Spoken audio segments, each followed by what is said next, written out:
एक ऐसी किताब जिसमें यह भविष्यवाणी की गई है कि चीन 13 मुस्लिम देशों के साथ मिलकर भारत पे हमला कर देगा और ये तीसरा महायुद्ध 6 साल 6 महीने तक चलेगा, जिसमें भारत की जीत होगी और भारत दुनिया पर राज करने लगेगा। कौन सी है किताब, आइए जानते हैं। दरअसल इस भविष्यवाणी करने वाली किताब का नाम है भविष्य मलिका, जिसे 14वीं से 15वीं सदी के बीच संत अच्युतानंद जी ने लिखा था। इस किताब के अनुसार साल 2024 में जब शनि मीन राशि में प्रवेश करेगा, तब से लेकर साल 2030 तक का समय भारत के लिए मुश्किल भरा रहेगा। इस बीच भारत तीसरे महायुद्ध में उतरेगा, लेकिन युद्ध के अंत में चीन के कई टुकड़े हो जाएंगे, भारत पर कई परमाणु हमले किए जाएंगे और तो और उड़ीसा में मौजूद जगन्नाथ मंदिर की सीढ़ियों तक पानी आ जाएगा। यही नहीं, इस किताब में ये तक लिखा गया है कि इस महायुद्ध के विनाश के बाद भगवान कल्कि भारत के संभालपुर नाम के गांव में प्रकट होंगे। इन सब बातों पर विश्वास करना आपके हाथ में। हम सिर्फ उस किताब और उसमें लिखी गई बातों के बारे में बता रहे हैं।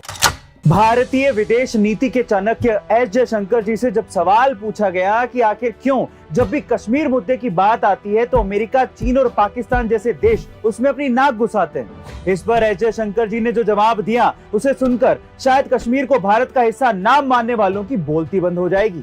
उन्होंने कहा कि कश्मीर हमारा बनाया गया मुद्दा है, ये हम ही लोगों ने आर्टिकल 370 को इतने साल तक जीवित रखा, ये हमारी कमजोरी थी और जब भी कोई बड़ा देश कमजोर होता है तो दुनिया उसका फायदा उठाती है। लेकिन जब साल 2019 में मोदी जी के नेतृत्व में संसद ने आर्टिकल 370 हटाने का निर्णय लिया, उस दिन से कश्मीर मुद्दे पर जिस खिड़की से दुनिया हस्तक्षेप करती थी वो खिड़की ही बंद हो गई। और कुछ दिनों पहले श्रीनगर में जो G20 समिट हुआ है उसे आप कम मत समझिए, ये तो बस एक टेस्ट था। आगे आगे आप देखते रहिए, हम कश्मीर को मेन स्ट्रीम में लाकर रहेंगे। गाइस, ये जवाब था एस जयशंकर का।